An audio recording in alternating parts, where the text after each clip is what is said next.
কাজী আতাউর রহমান এই পর্যায়ে মহাসমাবেশের ঘোষণাপত্র পাঠ করবেন ইনশাআল্লাহ।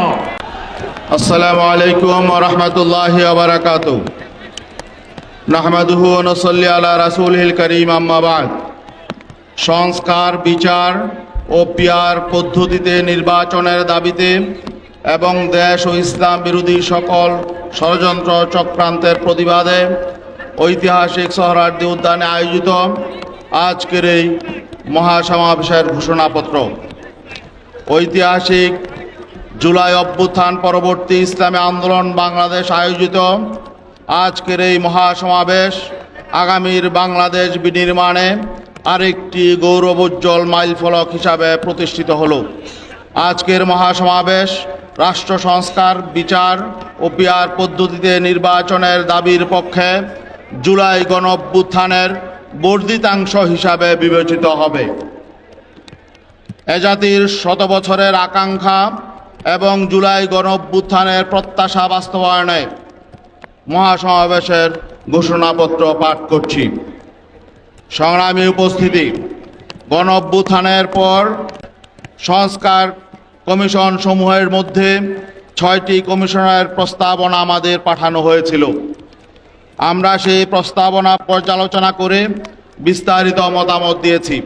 ভবিষ্যৎ স্বৈরতন্ত্র রোধ করা, সুশাসন প্রতিষ্ঠা করা এবং রাষ্ট্র পরিচালনায় জনমতের প্রতিফলন নিশ্চিত করার বিষয়টি মুখ্য রেখে আমরা আমাদের প্রস্তাবনা জমা দিয়েছি। আমাদের প্রস্তাবনাগুলো সক্রিয় বিবেচনায় নেওয়ার জন্যে আজকের মহাসমাবেশ থেকে আমরা আহ্বান জানাচ্ছি। সংস্কার নিয়ে দ্বিতীয় দফা আলোচনা চলমান রয়েছে। সেটা বিবেচনায় নিয়ে আজকের এই জনসমুদ্র থেকে আমরা ঘোষণা করছি যে, ঘোষণা 1, সংবিধানের মূলনীতি হিসাবে সাম্য, মানবিক মর্যাদা ও সামাজিক সুবিচারের সাথে আল্লাহর উপর পূর্ণ আস্থা ও বিশ্বাসী হবে রাষ্ট্র পরিচালনার মূলনীতি। এ বিষয়টি অবশ্যই সংবিধানে পুনঃস্থাপন করতে হবে, কারণ বাংলাদেশের অস্তিত্ব ও সার্বভৌমত্বের জন্য ইসলাম হলো রক্ষা কবচ। তার প্রতিফলন সংবিধানের মূলনীতিতে থাকতে হবে। ঘোষণা 2, সংসদের প্রস্তাবিত উভয় কক্ষে সংখ্যানুপাতিক পিয়ার পদ্ধতিতে জাতীয় নির্বাচন হতে হবে। ঘোষণা 3, জুলাই 24-এর গণঅভ্যুত্থানের প্রত্যাশা বাস্তবায়নে বৈষম্যহীন শোষণ, নিপীড়ন ও দুর্নীতিমুক্ত বাংলাদেশ বিনির্মাণে জাতীয় ঐক্যমতের ভিত্তিতে আগামী জুলাই মাসের মধ্যে জুলাই সনদ ঘোষণা করতে হবে।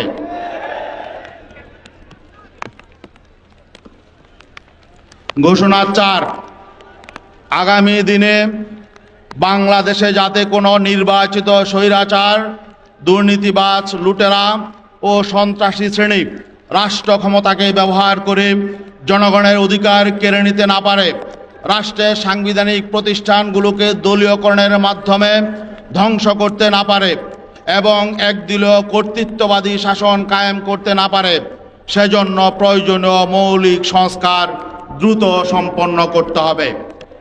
ঘোষণা 5, সুষ্ঠু নির্বাচনের জন্য লেভেল প্লেইং ফিল্ড অপরিহার্য। সেটা নিশ্চিত করার জন্য জনপ্রশাসনকে ঢেলে সাজাতে হবে। পতিত ফ্যাসিবাদের সহযোগী যারা এখনো জনপ্রশাসনে কাজ করছে তাদেরকে চিহ্নিত করে দ্রুত অপসারণ করতে হবে, না হলে তারা দেশকে অস্থিতিশীল করার অপচেষ্টা করেই যাবে। ঘোষণা 6, পতিত ফ্যাসিবাদের বিচার নিশ্চিত করতে হবে এবং বিদেশে পলাতক অপরাধীদেরকে আটক করার জন্য কূটনৈতিক প্রচেষ্টা আরও জোরালো করতে হবে। ঘোষণা 7, দেশ থেকে পাচারকৃত অর্থ উদ্ধারে সক্রিয়, কার্যকর ও দৃশ্যমান উদ্যোগ গ্রহণ করতে হবে। ঘোষণা 8, দেশে চাঁদাবাজি, সন্ত্রাস ও খুন খারাপি রোধে প্রশাসনকে আরও কার্যকর ও অবিচল করতে হবে।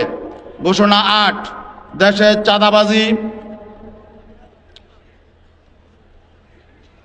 সন্ত্রাস খুন খারাপের বিরুদ্ধে প্রশাসনকে আরও কার্যকর অভিযোগ করতে হবে। ঘোষণা নয়, ভারতের সাথে কৃত সকল চুক্তি জনসম্মুখে প্রকাশ করতে হবে এবং সকল দেশবিরোধী চুক্তি বাতিল করতে হবে।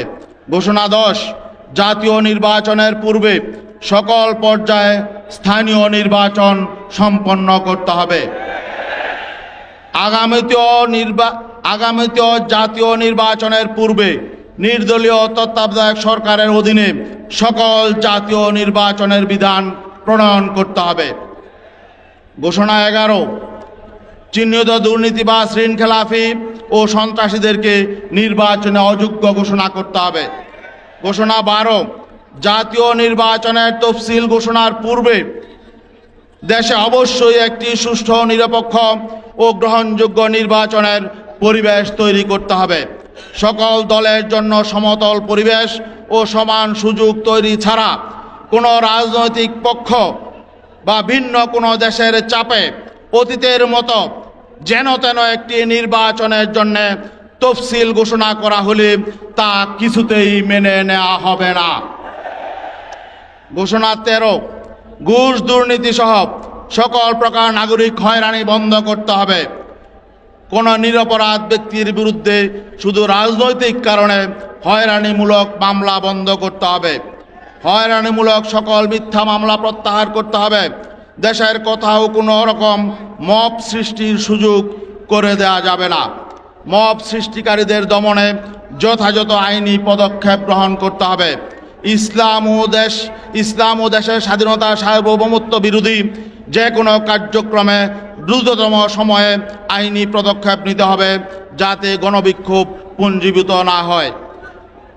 ঘোষণা 14, দেশ বিরোধী, ইসলাম বিরোধী সকল ষড়যন্ত্র চক্রান্ত মোকাবেলায় সাম্রাজ্যবাদ, সম্প্রসারণবাদ ও আধিপত্যবাদী শক্তির বিরুদ্ধে জাতীয় ঐক্য গড়ে তুলতে হবে।